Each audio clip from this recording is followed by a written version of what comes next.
Are you confident you know exactly where all the money is? Or is your soon-to-be ex using complex business valuations to hide assets right under your nose? In this episode, we bring you a forensic CPA to decode the financial games played in high-stakes divorces and show you exactly how to find the truth in the numbers. Don't sign a single settlement payment until you hear this, because your financial future depends on knowing what they don't want you to see. Welcome back. Welcome to Divorcing Strong, the podcast that pulls no punches when it comes to divorce. I'm Becky Sampson, better known as Bulldog Becky Brockovich, and I'm here to give you the straight talk, the strategies, and the subpoena secrets you won't hear anywhere else.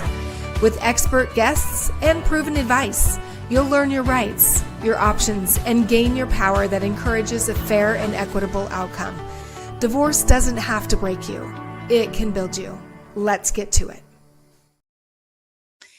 Well, welcome everybody to another episode of the Divorcing Strong podcast. I am your host, Becky Sampson, and I'm always excited about every episode, I'm going to tell you.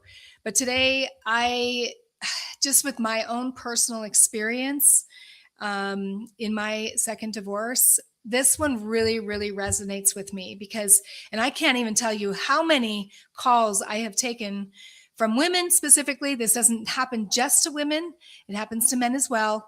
But I have taken a lot of calls the last couple of months from women who have struggled in their divorce with not knowing any of the information and know that their spouse is hiding assets and don't know where to start.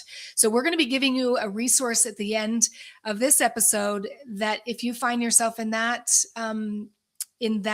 circumstance, that you're going to want to make sure that you reach out to them, especially if you are in the financial disadvantaged party in your marriage. So anyway, on today's episode of Divorcing Strong, I'm joined by Sara Nanchanatt. She's a CPA and she's a founder of SN Forensics in New York City. When people go through divorce, they often tell me the most overwhelming part isn't just the heartbreak. It's the numbers, the business valuations, the hidden accounts they're afraid their ex might have, the financial documents that feel impossible to decode. And in that uncertainty, fear grows. So Sara steps directly into that fear. As a forensic accountant and business valuation expert, she specializes in turning complex financial data into clear, understandable analysis for clients and court. Her experience spans insurance, litigation, support, matrimonial matters, and financial investigations. And her background includes work with traveler insurance, FINRA, and boutique consulting firms. That combination of technical expertise and real-world litigation experience means that she understands both the math and the human stakes behind it. So through her firm, SN Forensics, she helps people navigate high-stake financial questions during divorce, bring clarity, credibility, and confidence. So if you're ever wondering what a forensic accountant really uncovers and how financial truth can shift the outcome of the divorce, stay with us because you're going to learn today. Welcome to the show, Sara. Hi, Becky. Thanks so much for having me. Of course. Thank you for taking the time. And I so appreciate the fact that we got connected.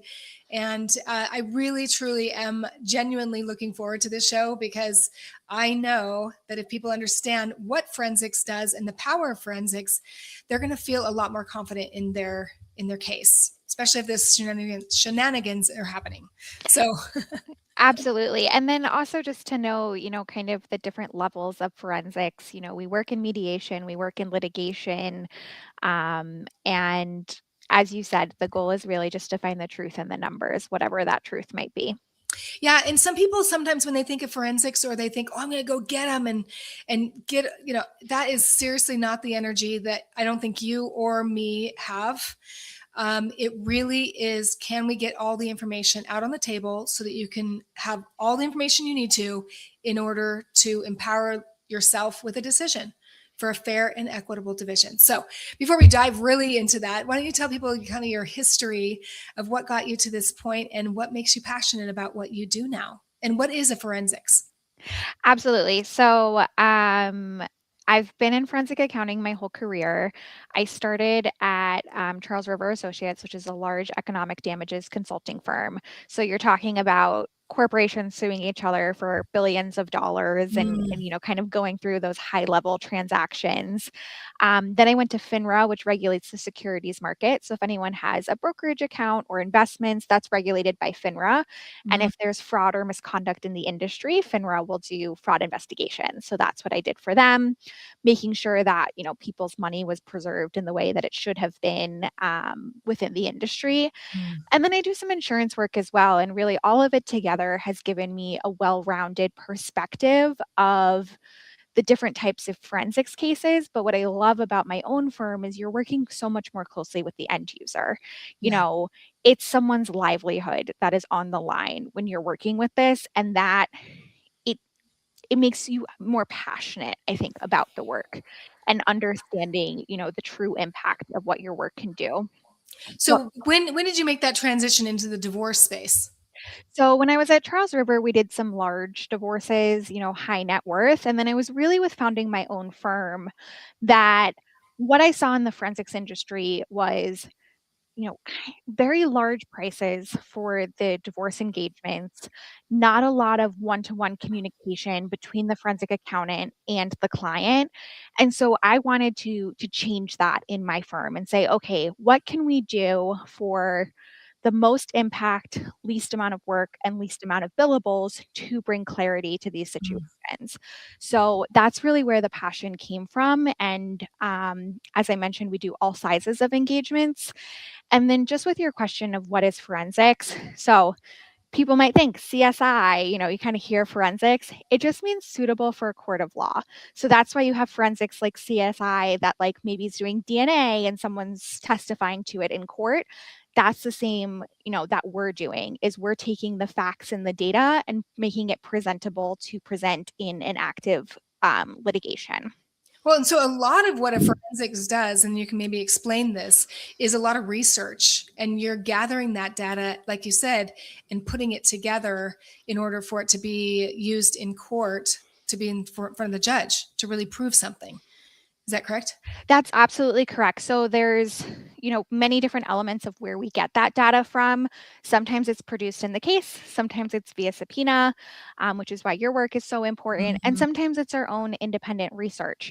I had a case once where we were trying to figure out where hidden assets might be. And I came across family members' obituaries online and where they grew up. And I'm like, okay, these are town records. We should search because of it. Mm. So it's a little bit of, what you get from the case, what you can get from the parties related to the case, but also using critical thinking in the public record as well and finding information that helps support your analysis. Did you ever think when you were young that you would be like an investigator like this? Oh, I didn't know how to do it, but I was like playing Where in the World is Carmen Sandiego, like on my dad's old laptop as like a 4-year-old trying to figure out. And I read all the Nancy Drew books. So it's in retrospect, it's not surprising, but just as a little kid, you're not like, oh, I want to grow up and be a forensic accountant. I just Yeah. didn't know how it would play out. I know. I never in a mil. I've told people in my life I've never in a million years thought that I would be in the divorce space, but that also love and really thrive on investigation work. Like it is so important, and especially when you're not given the information that you need. It's like it, and you get open up. You do one subpoena, and then it opens up more information to another thing. And so I love that you have that perspective. It's like let's just get to the truth. Yeah, absolutely. And I think that's where the fun in it is for me. Mhm. When I worked at FINRA, you're doing these fraud investigations. And I remember there was this one case where very like long story short, like the person was doing something they weren't supposed to do and they literally wrote it in the check memo when they wrote the check. And I'm like, come on. Like I want to look at people's bank accounts. I want to piece together the deposits and be like, "Oh my gosh, I just uncovered this huge scheme." And here you are just writing it on the check memo for me. Like that's not fun. That's not interesting. So I do like the challenge and the investigative mindset of it all. Well, and so when people are, when they're first starting the process, right? Like they're starting the divorce and they reach out to you and they're like, I don't know if he's hiding anything or she's hiding anything. What's the first steps that you kind of take? So that's a great question. And I actually really encourage people to think about things that way. Sometimes a forensic isn't involved until there's confirmation that something's hidden. But I really like to work with the attorneys and structure the document requests and just see like what we need to ask for based on, whatever we've been able to review. And then we can have a further look. And so sometimes the result of a forensic analysis is nope, everything's here, everything's accounted for.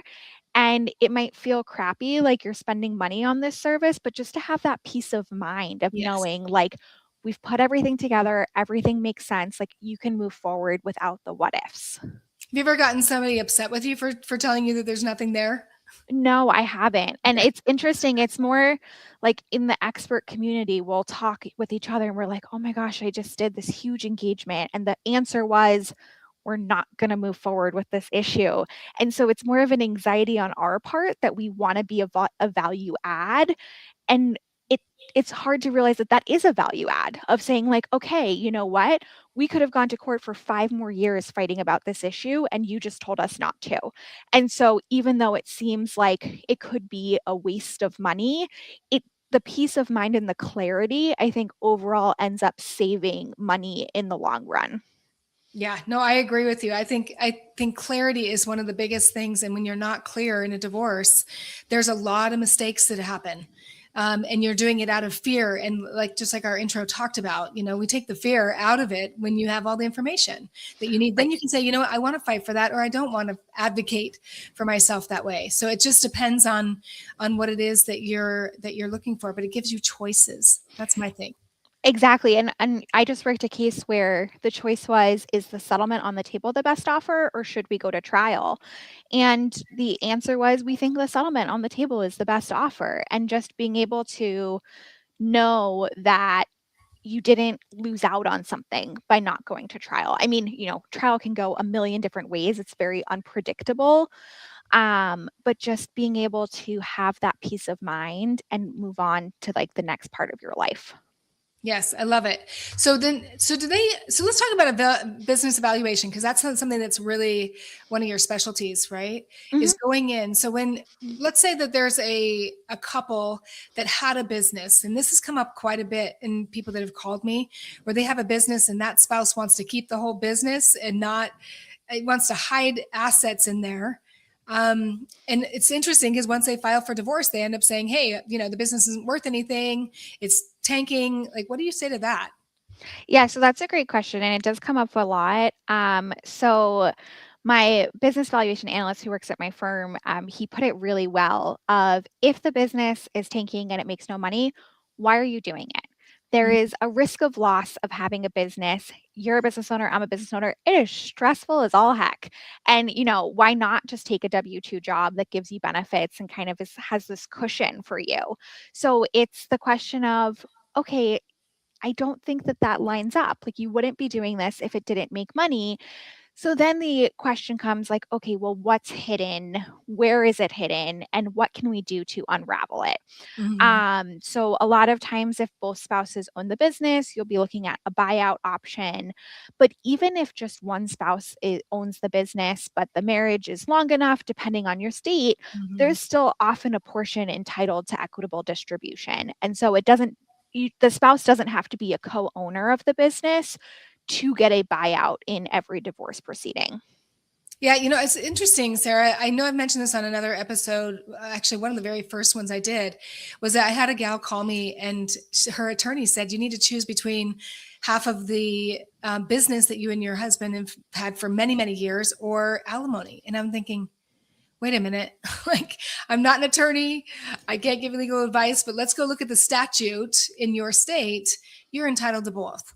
And so I don't think people really, if they don't understand their rights, then I always say you don't have any rights. And so that's an important thing for people to know is that maybe you aren't the main person in that business, but you need to look in your state statute that the judge goes by and see what your rights are with that. so that you know how to navigate that through. But oh, go ahead. Oh, absolutely. What I will say is there is a concept called double dipping that exists in many states. So, depending on how the business is valued, if you're using the income stream as the value of the business, that's the same income stream that you would be using for alimony. So, there can be situations where you either need to be careful or speak to the attorney, making sure you're not double counting the same funds as two different parts of the settlement. But just like you said, every state is different. Some states have laws against it, some states don't. There's honestly precedent that I've seen on both sides. I've seen really great arguments from both sides. It's an issue that comes up a lot. So that's as exactly as you said, to know the statutes or work with your forensics, work with your attorney to make sure that before Yes. you go into the process, you know what you're dealing with. Yeah, absolutely. And I know that businesses are one way where a lot of people hide assets. Like, what are some of the techniques that they use to hide them? And what are some things that somebody should be aware of? Maybe a spouse needs to be aware of. Yeah, so usually what we see on our end is more of a hidden income. So it's very rare in my line of work that I see a tax return that is 100% accurate. If I find one day, I'll let you know. Mm. And so a lot of business owners feel incentivized to reduce their income to pay less taxes. But when it comes to income available for support or how much the business is worth, you can't I mean, you shouldn't do it to begin with, but you really can't use those numbers because they're not accurate. So you see the business owner paying their mortgage through the business, paying their kids' private school expenses. And so that's the time where we have to take the bank accounts and we have to take the credit cards and we have to completely reconstruct the books to figure out what was an actual business expense, what was an actual personal expense, and how it was used. When you get to owners that have maybe they're slightly larger corporations or partnerships, sometimes what you see is them trying to transfer their ownership percentage during the divorce proceedings. So it looks like they own less, or as of the date of the filing, they owned 5%, and miraculously, the week after the divorce was filed, they own 90% now. So there are a lot of ways. And then it just comes down to the documentation of, what can we find in historical records that can, help us piece together what we think should have been there. Well, so you just brought up a really good point too, because they'll finagle things in their favor, right, until the divorce is final, and then they'll change it back. But I'm not an attorney. You're not an attorney. However, that is something that I think would be really important for them to look at, is to be able. No judge is going to go just off your word. That's why a forensics is so important, because it's documentation for those transactions, and you're going to be able to say that. But if you never get the documentation, then you can't ever present that to the judge or the court for them to consider what's going on. So people can say, oh, I think that they're doing this, but there's a difference between I think that they're doing this and this is what they're doing. Right, exactly. And this is what they're doing, and it's clear because of these items. And The I intent. think Yeah. the intent behind it, I will say, if it's a cash business, like I walk in, I give you $100 cash, you don't put it in the cash register, you give it to your friend, that is really hard for a forensics to handle. We Mm-hmm. are not magicians. We can't just kind of pull it out. But in today's day and age, there's usually a trail of some sort that we can figure out. And sometimes it goes to, okay, who's the other business partner? Can we get a judge to order subpoenas of those accounts and to see that, oh, you just transferred everything to your business partner, so it looks like you don't have any money. And then once the divorce is final, that person is going to transfer it back to you. So that's kind of the interplay of the forensics and subpoenas and working with attorneys of what information can be available to us so that we can figure this out. Yeah. So let's talk about that. That's called dissipation, right? When they're trying to take money out of accounts and move it somewhere that you can't see, and they're dissipating marital assets. Talk about what exactly that is and what they need to be aware of and how they can document that as well. Or is it basically the same thing? Yeah, so that's a great question. I usually like to say, so the date of filing or date of separation is kind of like the line in the sand. Mhm. Anything before that, we often call it marital waste as opposed to dissipation of assets. And so if a spouse has a gambling problem or spends a lot on adult entertainment, all of that money can be seen as taking money outside of the marital estate that should have been, eligible for equal or equitable distribution based on where you live. And then post date of separation, the goal is to keep the marital assets as intact as possible as you go through these court proceedings to then divide. And that's where you see this dissipation of spending or moving money. And so that's really important for someone like me to be able to quantify because we want to be able to make sure that both sides get what the court decides they are eligible to receive. And so if the court decides it's 50-50, but the accounts were $1 million on the date of separation, and now the date of divorce, they're $10,000, well, 50-50 of what? And kind of proving what that in that situation, we would try to prove that the date of separation should be the valuation date as opposed to the date of divorce because of the spending or movement of assets that occurred. Oh, that's a really, really good point because a lot of people think that now it's gone forever. And that's not necessarily, and again, you want to consult an attorney on your jurisdiction about how those judges handle that kind of thing. But that so many people that I talk to feel like, well, he's already transferred everything away and I can't find it. I don't know where it is. And I'm like, okay, if you have the right people on your team, you can, go find that information, build your case. It's not usually, like you said, it's documented. And that's the great news is that you just need to get to those documents. So I love that distinction between marital waste, which again, I'm just going to plug my thing real quick because if people really want this right here, I think, yeah, this QR code right here actually it's 100 divorce terms, legal divorce terms, and those words are in there. So you can learn about what a difference between a marital waste versus a dissipation versus emotion versus, whatever, child support. It's the more you're educated on the lingo, the more you're going to understand how to navigate through this process. So make sure you go download that. I want to circle back around to the taxes because, it's interesting. We're told a lot of times in marriage, we just sign the tax return, especially if our one spouse is the one doing all the taxes, and we just sign it off. But you tell people that the tax return is a treasure map for hidden secrets. So if a woman pulls out her last 3 years of the returns right now, what's the one line item or red flag that she should look for that screams out he's hiding assets? Yeah, so the one caveat I'll say to all of that is that the tax returns have to be filed accurately and honestly to be that treasure map that we're looking for. Mm. But what I encourage people to do, and truthfully, off the top of my head, I don't know which section it is, but go down to where you have dividend and interest income. Mhm. That's going to help you identify accounts that you might not know you have. So if you have a savings account at JP Morgan, they are going to issue a 1099 INT to you, which says, okay, you made $20 in interest this year, which, $20 isn't going to make or break your case, but it's going to identify where the account is held. Exactly. And so then you can work with the attorney and say, okay, I've identified these 5 banks. Let's start with subpoenaing those. And then once we have those 5, we can say, oh, here's a transfer to Bank of America. Now we need to go to Bank of America and start piecing together the puzzle.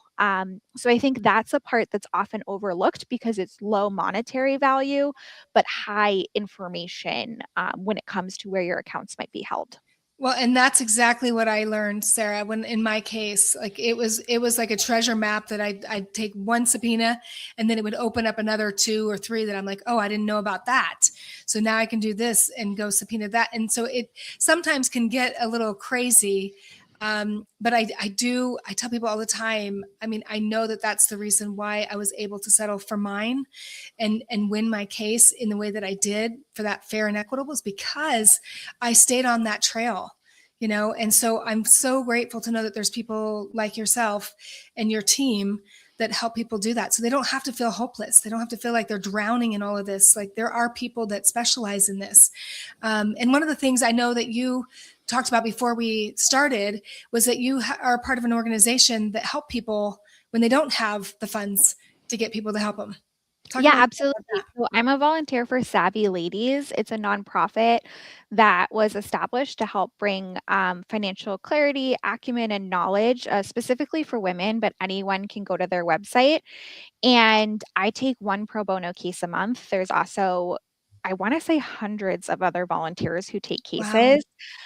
So divorce and money is usually where I take the cases from, but there's also debt restructuring, general budgeting and financing.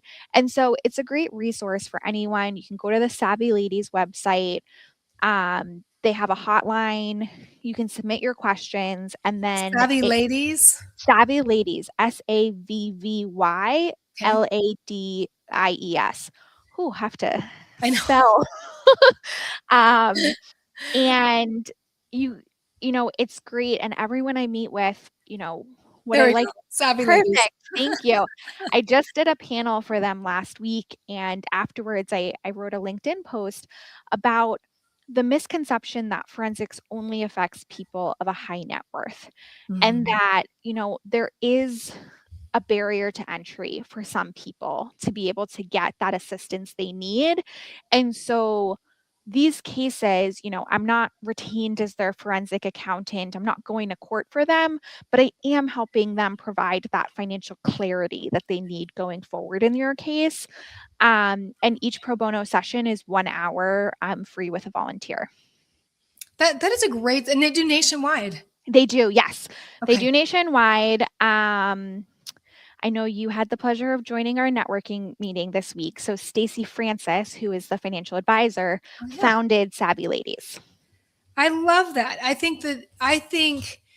See, this is another thing I really feel is so, and one of the reasons why I do this is this people do not know the resources that are out there, paid or free. If you're in a situation, I mean, I was in a situation I had to do free because I didn't have the resources. However, I will say though that there are people that are worth their weight in gold, like yourself, that if you do not have the capacity and the ability to do it, whichever way you can, and an attorney can be able to get you over that line and be able to advocate for you to get the information so that you can have that fair and equitable division. Because one of the things I really want to talk to you about is that regret, that settlement regret, right?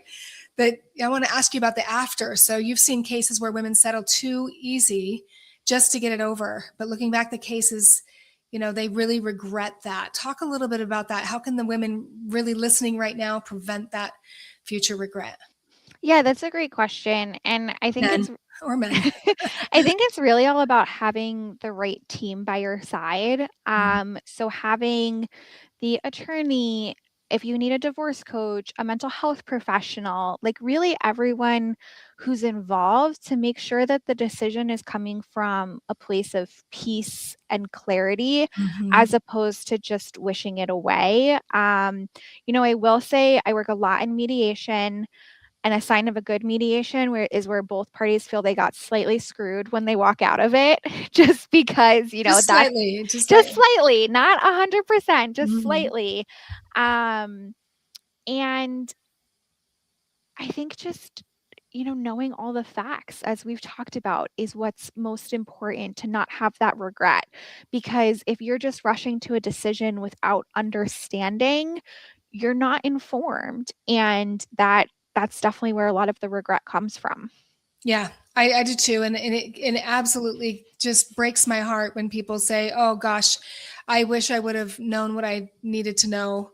I just wanted the pain to go away because it's a very painful experience. And I get it, but especially when you have children, you don't want to get a year or two down the road and you've put yourself in a financial bind that you don't even have the resources to take care of your own family. When you were rightfully owed what was there. You just didn't do the research, and that Yeah. And also, I see a lot of post-judgment disputes. So just because you've gone through the divorce and you finalize it doesn't mean that it's necessarily over. And I work with couples now who are 15, 20 years post-divorce, still fighting, still trying to divide. And I don't think anyone wants to be doing that. I think you No. really want all of the pieces as much as you can up front, make that informed decision, and have the next phase of your life. Yes, absolutely. Put the grid in right now, even though you really, really, really want it to go away. Just please hang in there, do what you need to do so that you don't ever have to come back. You can literally close that chapter and move on, because it's so important, not only for you, but for your family, for your own psyche and mental health. I just remember the day that mine was over. I was like, oh my gosh, like I'm done. But it was a long, excruciating 3.5 years. And I would never wish that upon anybody. But I will say though, Sara, I'm just like you, I love the investigation work of it. And it really, really empowered me. So I want to encourage other people to do that as well. So Sara, where do they find you if they want to reach out and talk to you about their case? Yeah, absolutely. I believe there's a lovely banner going around the bottom of the screen right now. So my website is snforensics.com. You can learn a little bit about me, about the firm, and there's a contact page where you can submit a contact form or even schedule a consultation right from there. Oh, I love it. I love it. And thank you so much for everything that you do. I love your energy. I love your knowledge. I love your grit and your passion for what you do, because it really does matter. People, we need more of you in the world. Thank you so So, much. And thank you so much for having me. yeah, absolutely. So here's my last question that I'm going to ask is what does divorcing strong mean to you? I think, going with everything we talked about today, divorcing strong is divorcing with knowledge and that clarity. And so it's going in, I see a lot of times, and I'll say this, it's especially with women in the gray divorce, they haven't been the moneyed spouse. They feel a lot of shame or embarrassment about finances from their marriage, and just working with that knowledge to turn that around, empower yourself, and with that knowledge, you'll have strength in your negotiations. Love it. Love it. Love it. It's always power, power and clarity. Love it. Yes. Well, thank you so much, Sara, for joining us today. And make sure you reach out to her. All of her information's down there in the show notes, as well as that website, because your work really does matter. So thank you. Thank you. Thank you so much. You're welcome. Hold on one sec. All right. Thank you guys so much for joining us on another episode of the Divorcing Strong podcast. I've been your host, Becky Sampson, with Sara. And then, my goodness, Nanchanatt. I got it. Make sure you reach out to her. Seriously, if you think that there's some shenanigans going on in your divorce and you really need answers, you need clarity, you need support, please reach out. There's plenty of people that are in her firm that can help you through that process. And make sure also that you download this here with the terms, the 100 divorce terms, helping you educate you on the lingo of divorce when it comes to the legal process. And make sure you join us on the YouTube channel. We are now on all of the different platforms. Divorcing Strong is on the audio platforms. So make sure you go to all of those and you can find our episodes and reach out if you ever need any help, okay? You are not doing this alone. We are out here to help. And I have so many people in this network of mine that are just hoping to reach you in this time of need and support you through it. So thanks for joining us, and we'll see you on the next episode. Thanks for listening to the Divorcing Strong podcast. This episode is sponsored by Only Subpoenas, where we make subpoenas simple, powerful, and 100% compliant. If you're having a hard time getting the information you need to settle for a fair and equitable divorce, let us help you. Whether you're an attorney or you're navigating divorce on your own, subpoenas can uncover the truth, secure the evidence you need, and level the playing field. To see how we can help, book an appointment by visiting our website at onlysubpoenas.com.